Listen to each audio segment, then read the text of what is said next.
that is a hard act to follow, but they're certainly going to try here in the Britannia Challenge Cup.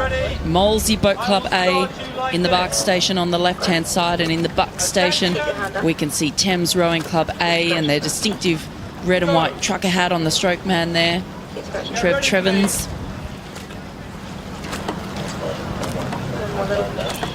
So I think this is a story of youth against experience. The Molesey crew are all juniors, all four of them. The Thames crew, 19, 26, 28, 24, the Cogs 25, so a few more years on them. But the Molesey guys are on the rise. Let's see what happens.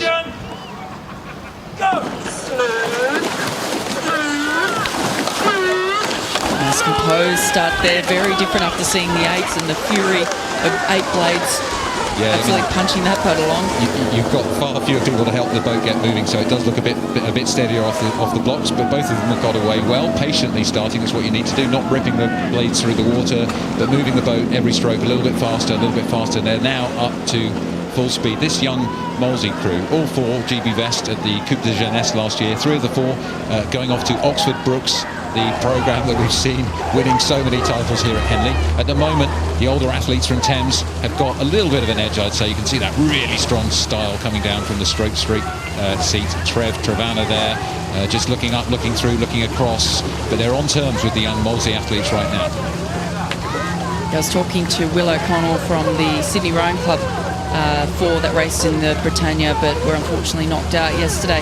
And he was just astounded by the strength of the Thames Rowing Club program and the number of crews that they have entered here and making it into finals, and their success over recent years. It's an extraordinary program. Yeah, it's interesting to see, isn't it, Sarah? Thames and Brooks we talked about, and Washington we see as well. You know, these people have got the architecture right, I think, of these programs to produce such breadth and such depth. And it looks like Thames have settled into the kind of rhythm they want to be at, and they've just got a little bit of an edge over Molesey.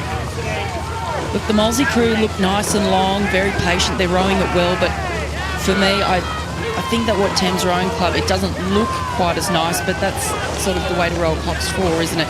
You don't want to be as long and rangy as you might tend to row in a straight 4 or 4 without a Cox, and you need to be a little bit punchier, a little bit more upright, a little bit more back-ended in the Cox 4, because it does make such a huge difference having that 55 kilo weight in the bow. Yeah, and you know, this is arguably the second-ranked crew from Thames, so it's a very, very strong crew in the programme. Winners of both days at Ghent in Belgium, winners of Championship 4s at the Met Regatta, and finished 4th in Challenge Cox 4s at Wallingford Regatta. So very strong crew, and they also have had some strong starts through the regatta. They beat Agecroft and they beat DSR Copenhagen, they beat Sydney to get here, and all of them they led all the way through. But in this race, they're leading at the moment, but I don't think Molesey are going to give up anything very easily. Not at all. These young guys, 17, Felix Warren in the bow, 18, Cameron Sperling, Michael Dalton in the 3 seat, also only 18, Theo Darlow, 18 years of age, and Scott Cockle, the coxswain, 18 years of age. So very young. They were, the entire crew, a junior silver in the Championship 4 at the National Schools in 2018. So it's extraordinary that they're here in the final of the Britannia Challenge Cup.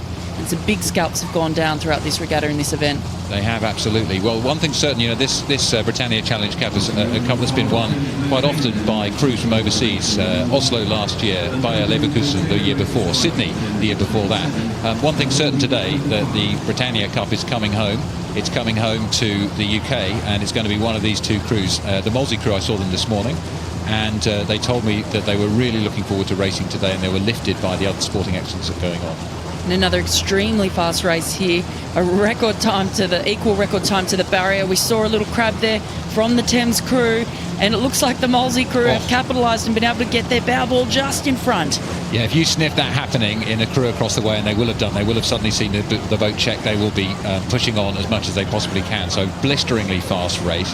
I would not write off these Molesey athletes. Helen Taylor, the coach there, I spoke to her earlier. She's in her 4th year of coaching the juniors at Molesey, and it's been a fantastic programme. You know, they've beaten many established schools, and these athletes, of course, are training outside of the schools time. But look at this, neck and neck, Molesey and Thames, not far apart on this great river of ours as they come through the middle of the course. Thames really are trying to get away from Molesey now, having had that little bit of a shipwreck. They're really pushing in an extremely hard push. You can see the power in the legs of those guys. Yeah, and we saw the coxswain in the Molesey crew, Scott Cockle. He looked across, he saw there was an opportunity, and as a coxswain, even though you come into these races with a race plan in place, anything can happen and you have to be ready to go. So fortunately, because they are so close, they're able to look across and really keep themselves in this race. A record to Fawley. This is going to, an equal record to Fawley. This could be another record for this course. Yeah, well, it looks like the position of the two crews is stuck through the middle of the course, which is quite expensive for both of them. They haven't managed to move on each other, and the questions are going to be asked. Now, as a junior, I remember I loved to race the senior crews because you think you're on the rise, you're fit. As a student, you're training hard, and you've got it fitted into you through the academic program. It's harder quite often to be training as a club crew. Ben Lewis's program really works to fit work and rowing together. But look at this, Molesey are coming back. It looks like they're coming into being almost level. As we go right overhead, we can see, yeah, the Molesey crew probably 2 feet behind at this point and moving. What a battle between these two home crews. The Britannia Challenge Cup, it's coming home, but who will it go to? Molesey Boat Club A, closest to the bottom of the screen. Thames Rowing Club A, up the top of your screen, just with a canvas lead. We saw a little pushback from Molesey, but it's been countered by Thames Rowing Club. Well, it's cat and mouse here, isn't it? Each crew is pushing, the other one's looking to hold and then push on. You can see the two coxes looking across. We've got Emily Buxo-Burge in the Thames crew. She looks across over her left shoulder at Scott Cockle, and they have managed to push ahead, but not far enough. We've still got probably 2 to 3 feet separating the two crews as Molesey now try to counter-attack. What can they do? Slightly different style, a bit less aggressive, a little bit longer, a little bit smoother potentially, probably less power in the legs of these young athletes. They're 76 kilos on average compared with Thames's 89 kilos. So you'd usually bet on the heavier boat, the more experienced boat, but let's see what happens. A huge roar from the crowd here. And listen to the crowd here. They're excited. They're two home crews. I mean, this Thames crew, they're extremely strong.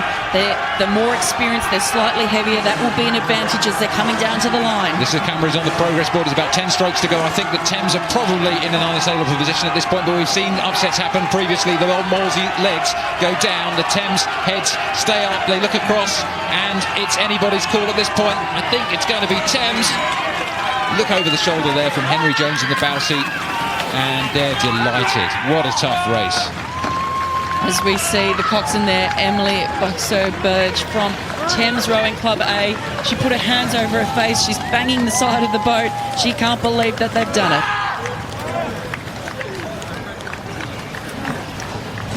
it. Look at that. There go the bows of the Thames 4, and the hands go up. I heard Emily in the cox's seat shriek with joy as she won. Look at that.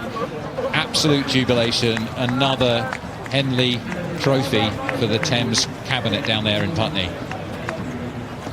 And they've beaten the record by 1 second. This is absolutely incredible. What an afternoon so far. Record after record falling, and 1 second they're just in there.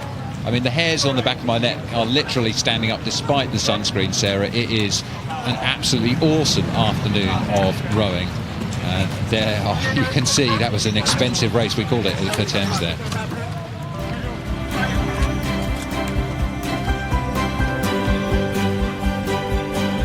So it didn't take long for Thames to get their bows in front, but then Molesey really hauled them back. Very, very impressive. Cool heads in this young and rising Molesey crew. Heading off to Brooks next year, I think. These names you'll see down the years at Henley Royal Regatta and on the national stage.